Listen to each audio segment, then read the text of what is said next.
So अशा तऱ्हेने माझी रक्षाबंधन झालेली आहे. आम्ही इथे माझी बहीण बसलेली आहे. अजून 2 बहिणी आहेत पण त्या येऊ शकल्या नाही आहेत, खूपच लांब राहतात त्या.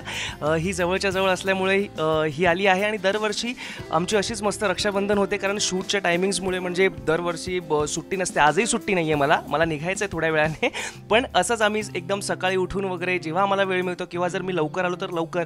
सो या सगळ्या गोष्टीत अशी आमची रक्षाबंधन होत असते. सो इथे माझी बहीण आहे सुरुची सांगळे, म्हणजे आत्ताची सुरुची सानम. सो ती तुम्हाला काही गोष्टी सांगेल रक्षाबंधनबद्दल, म्हणजे आत्ताचं रक्षाबंधन काय होतं, आधीचं रक्षाबंधन काय होतं, जे मला देव्याने मिळण्या अगोदर किंवा मी काही नसताना म्हणजे माझ्याच तोंडाने मी तारीफ केल्यासारखे आत्ता स्टार वगैरे कसं काहीतरी. पण ठीक आहे, ती दोघांमधला डिफरन्स तुम्हाला सांगेलच की आधीचा विकी म्हणजे विवेक काय होता आणि आत्ताचा विवेक काय आहे. सो आपण तिला विचारूयात. ओके. हाय, मी सुरुची. हा माझा भाऊ विवेक. खूप मनमिळाऊ आहे.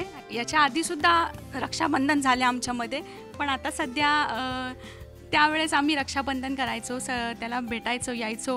पण त्यावेळेस तो असा घरी असायचा, त्याच्याकडे काही असा जॉब नव्हता किंवा काही काम नव्हतं.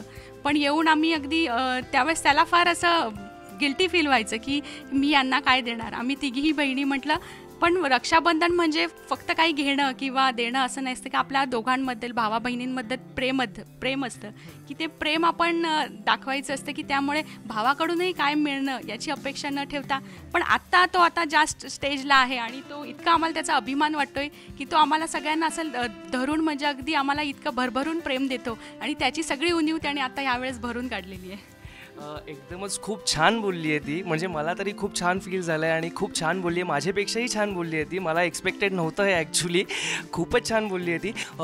तुम्हाला मी सांगेन, हे कदाचित मी पहिल्यांदाच सांगत असेल कॅमेरावरती, जे आता लोकांनाही कळेल की माझ्या या स्ट्रगलिंग याच्यामध्ये किंवा जेव्हा मी सुरुवात केली, मला ॲक्टिंग कोर्स करायचा होता आणि मी क्रिएटिंग कॅरेक्टर्स नावाचे एक इन्स्टिट्यूट आहे म्हाडाला, तिथे मला ॲडमिशन घ्यायचं होतं आणि त्याची फीस तेव्हा 60,000 रुपीज होती आणि तेव्हा पैसे नव्हतेच आमच्याकडे, काहीच नव्हतं. तेव्हा या तिघींनीही मला खूप हेल्प केली ॲक्च्युली. या तिघींमुळेच मी तिथे ॲडमिशन घेऊ शकलो.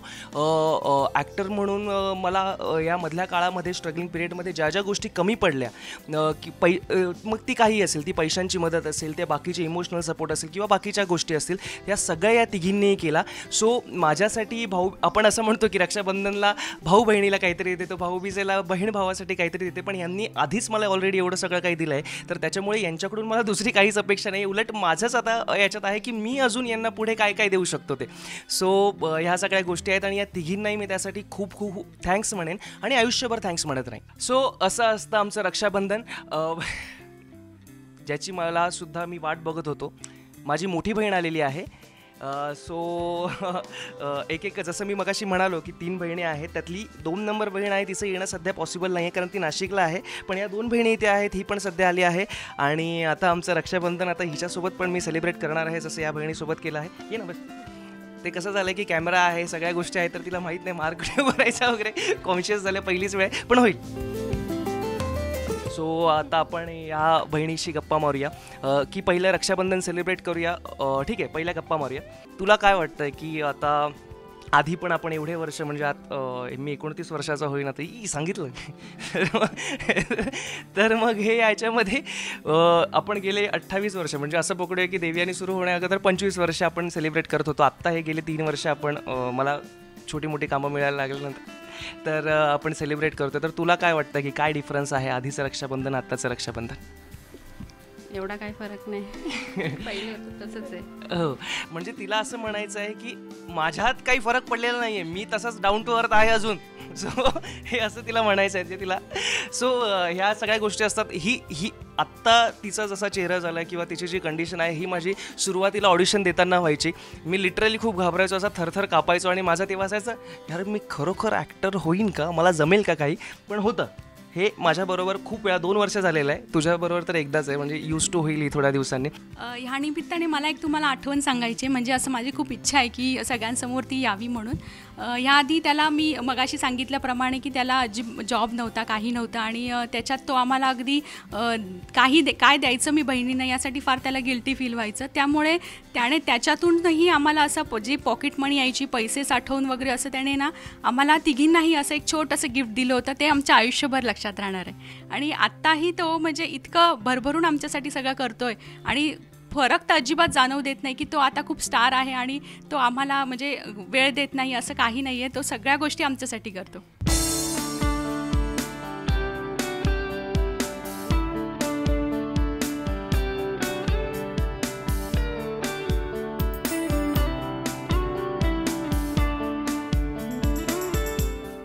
सो फायनली माझ्या हातावर दुसरी राखी बांधण्यात आलेली आहे. ही माझी मोठी बहीण आहे सुचिता.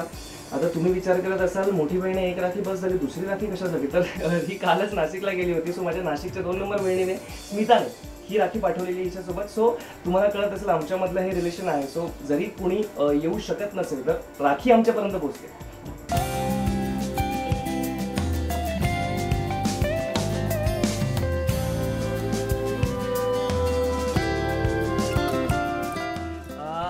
सो असं झालंय माझं रक्षाबंधन सेलिब्रेट. खूपच धमाल केली आहे. तीपेक्षाही खूप वेगळं झालंय आणि खूप असं आम्हाला असं एक्साइटिंग वाटते. सो हे असं होतं माझं रक्षाबंधन. माझ्याकडून आणि माझ्या सगळ्या परिवाराकडून मराठी शोबसच्या सर्व प्रेक्षकांना रक्षाबंधनाच्या खूप खूप शुभेच्छा.